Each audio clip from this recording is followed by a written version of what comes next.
Phùng Thiệu Phong đến đón con trai ở nhà Triệu Lệ Dĩnh rồi cùng đi ăn tối. Chiều hôm đó, bầu trời thành phố phủ một lớp mây mỏng, ánh nắng cuối ngày dịu lại, không còn gay gắt như buổi trưa. Trước khu nhà nơi Triệu Lệ Dĩnh đang sống, Phùng Thiệu Phong dừng xe sớm hơn thường lệ vài phút. Anh không vội vàng bước xuống ngay, chỉ ngồi yên trong xe, nhìn lên những ô cửa sổ quen thuộc, cảm giác vừa gần gũi vừa xa xăm. Đây không phải lần đầu anh đến đón con ở đây, nhưng mỗi lần như vậy, trong lòng anh vẫn dâng lên một cảm xúc rất khó gọi tên. Cánh cửa mở ra, con trai chạy ra trước tiên, cậu bé mang giày thể thao, áo khoác mỏng, gương mặt sáng bừng khi nhìn thấy cha.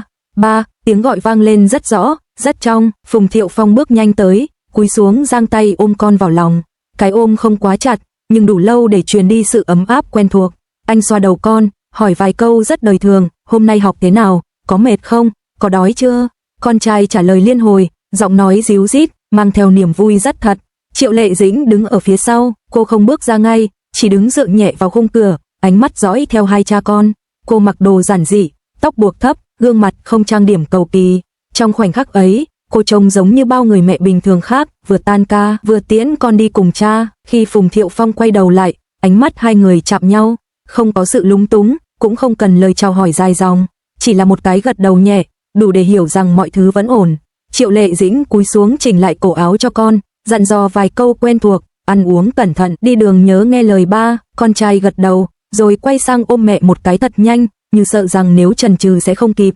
Phùng Thiệu Phong đứng cạnh, lặng lẽ quan sát, anh nhận ra bàn tay cô đặt trên lưng con chậm lại một nhịp, như muốn giữ thêm chút thời gian, nhưng cô không níu kéo, chỉ mỉm cười, lùi lại một bước.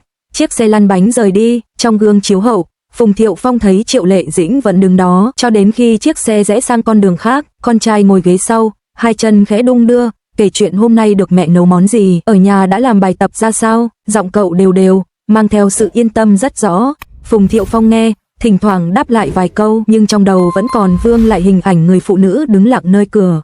Anh đưa con đến một nhà hàng nhỏ, không quá đông, quen thuộc với hai cha con, không phải nơi sang trọng, chỉ là chỗ có ánh đèn ấm và mùi thức ăn dễ chịu.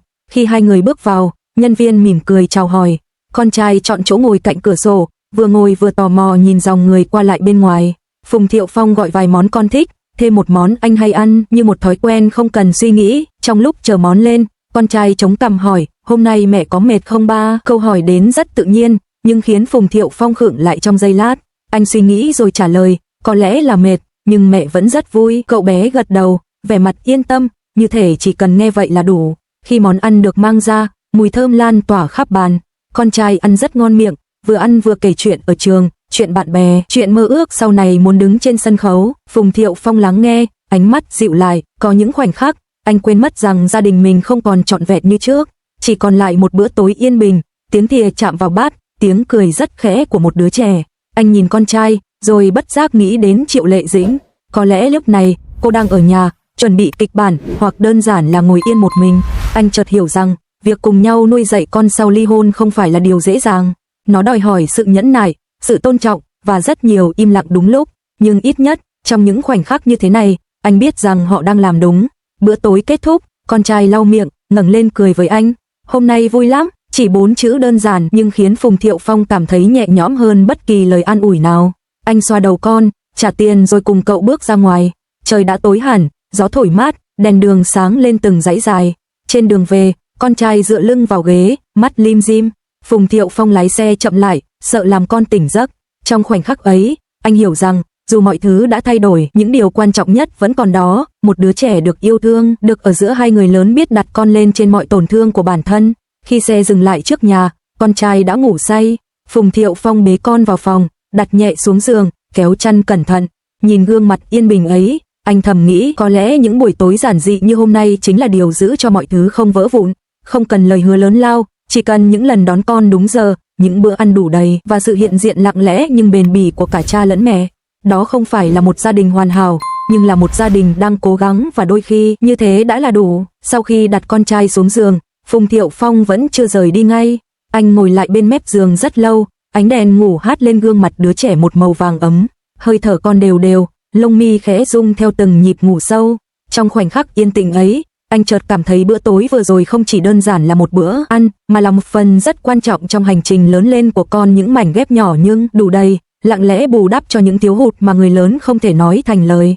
Anh nhớ lại lúc đứng trước cửa nhà Triệu Lệ Dĩnh ban chiều. Thực ra, anh đã đến sớm hơn dự định, không phải vì vội, mà vì trong lòng có một cảm giác thôi thúc rất mơ hồ. Khi xe vừa dừng lại, anh nhìn thấy ánh đèn trong nhà bật sáng, biết rằng cô đang ở đó. Chỉ một chi tiết nhỏ như vậy thôi, cũng đủ khiến anh cảm thấy yên tâm. Ít nhất, con trai đang ở trong một không gian ấm áp, có mẹ ở bên. Khi Triệu Lệ Dĩnh chỉnh lại cổ áo cho con, động tác của cô rất quen thuộc.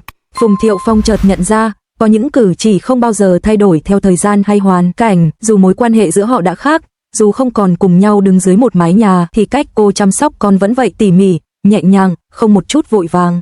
Anh từng nhìn thấy cử chỉ ấy rất nhiều lần trước đây, nhưng hôm nay đứng ở vị trí của một người đến đón con, cảm xúc lại hoàn toàn khác. Trên đường đến nhà hàng, con trai nói rất nhiều, cậu kể về buổi chiều ở nhà mẹ, kể rằng hai mẹ con cùng làm bài tập rồi mẹ pha cho cậu một cốc sữa, những chi tiết nhỏ bé ấy, đối với cậu, lại là cả một thế giới.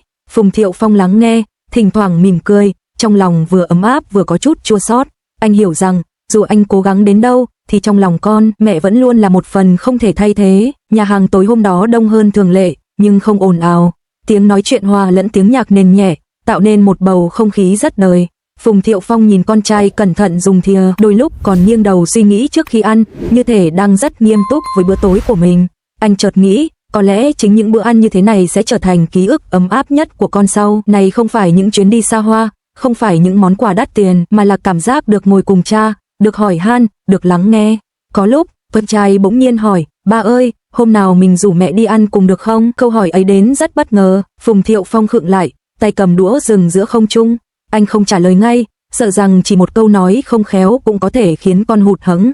Sau một lúc ngắn, anh xoa đầu con, nói chậm rãi, nếu có dịp phù hợp, bà nghĩ mẹ sẽ vui. Cậu bé gật đầu, không hỏi thêm, như thể chỉ cần một khả năng nhỏ nhoi ấy thôi cũng đã đủ để nuôi dưỡng hy vọng trong lòng. Bữa tối trôi qua chậm rãi, khi ra ngoài, con trai nắm tay anh rất chặt, bàn tay nhỏ bé ấy ấm và mềm, khiến Phùng Thiệu Phong bất giác siết nhẹ lại, như một lời hứa thầm lặng rằng anh sẽ luôn ở đó, dù mọi thứ xung quanh có thay đổi ra sao.